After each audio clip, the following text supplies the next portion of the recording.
I was born on Saturday, July 2nd, 1932, in Atlantic City, New Jersey, and was immediately adopted by Rex and Oliva Thomas, and I never really met my birth mother.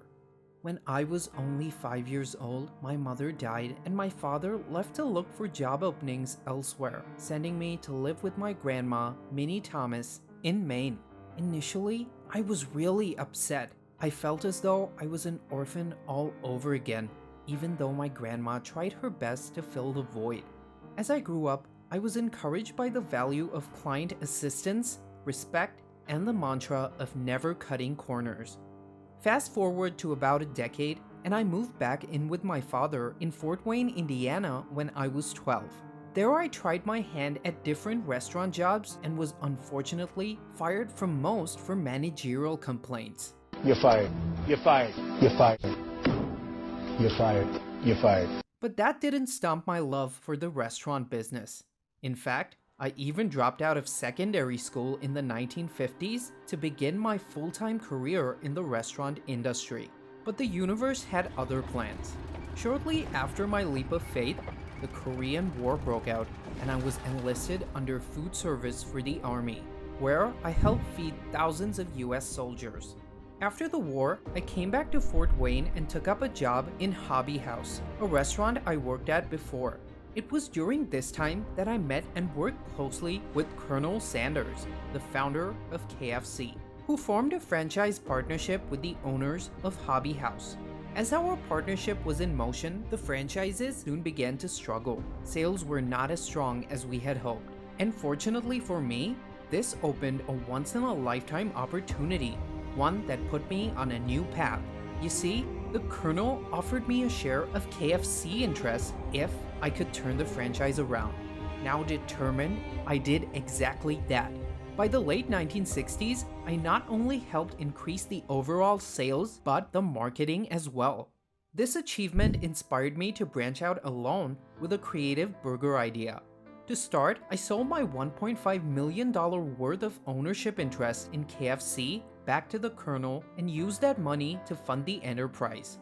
From its inception, I struggled with what to name my burger restaurant and finally settled on Wendy's, inspired by my daughter, who at the time was too young to pronounce her whole name, Melinda Lou Thomas. With that, I opened the first Wendy's on Saturday, November 15, 1969, in Columbus, Ohio with the slogan, "Quality is our recipe." From 1970 to 1982, Wendy's grew with each year, reaching to more than 1,000 units. The secret to my early success was to never stop innovating. I reformed the pickup window idea, used fresh meat for our burgers, introduced a full-fledged salad bar, and a 99-penny super value menu. I also changed up the way franchises were sold, offering them to urban communities instead of individual units. By the time the 1980s came around, I was ready to retire and gave in my resignation in 1982. But soon after, the brand started facing many operational issues. The new leadership's methods hurt the company's branding, harmed its franchise direction, and if that wasn't enough, they made a breakfast menu that wasn't really appreciated by the people. These conditions led to a decrease in deals across the board and a sensational slug in franchising. So the new leadership in the end collapsed, which only pushed me to return to Wendy's towards the tail end of the 1980s. I couldn't bear to see my company falling apart right in front of my eyes, and I knew I had to return in order to rescue Wendy's and set it back on the growth path. It always bothered me that I wasn't able to pursue my education and wanted to see where I would stand with a proper degree. So my first order of business when I got back was to visit franchisees recommending that they secure an MBA, which for this situation didn't stand for Master of Business Administration, but instead mop bucket attitude. I don't care who you are. That's funny right there. I wanted to ensure that our employees had the natural habit of putting the clients first, to serve them with such enthusiasm as if their last penny depended on it. It was a shift back in the mindset to creating an operation that put the customers at the center of every decision made, including the menu listings. But the employees' attitude was not the only thing I put into motion. I also started cross-country business campaigns that led to both Wendy's regaining its status and my work being admired by millions. I was no actor, but I did star in multiple advertising campaigns, which turned out to be commercially successful. We also featured other artists like Clara Peller with the famous "Where's the Beef" campaign. All this traction even got me featured as myself in a movie called Bionic Ever After. It was around this time I started to feel gravely ill, and when I went to the doctors, they diagnosed me with a slow-growing neuroendocrine tumor. My family had grown incredibly worried and wanted me to slow my pace at work and focus more on my health.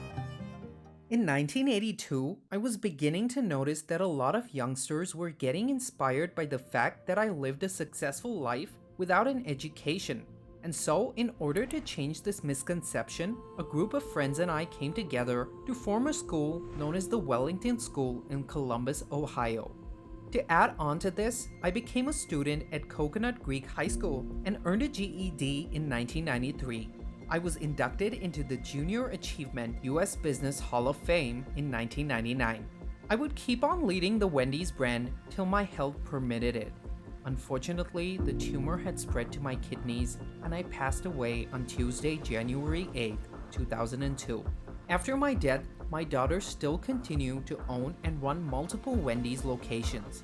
My legacy still lives on not only through my accomplishment of the Wendy's brand, but also through my books, speeches, and motivational talks on entrepreneurial success. While I met with several obstacles really early on for most of my life, I didn't allow my passion to be deterred with the journey. As I once said, you can do what you want to do, you can be what you want to be. There's no one to stop you but yourself. Hard work is good for the soul, and it keeps you from feeling sorry for yourself because you don't have time. Take care of your business, and your business will take care of you. Share your success and help others succeed. Give everyone a chance to have a piece of the pie. My name is Dave Thomas, and I am the founder of Wendy's. If you guys like that video, please hit the like button. It does wonders for the YouTube algorithm. Just the research and the editing alone of these type of videos takes us close to 18 hours. So we would really appreciate it if you could check out our Patreon. For just $1 a month, you can support our work. We produce over like 12 videos per month, so that's literally 8 cents per video. Thanks so much, guys. Peace out.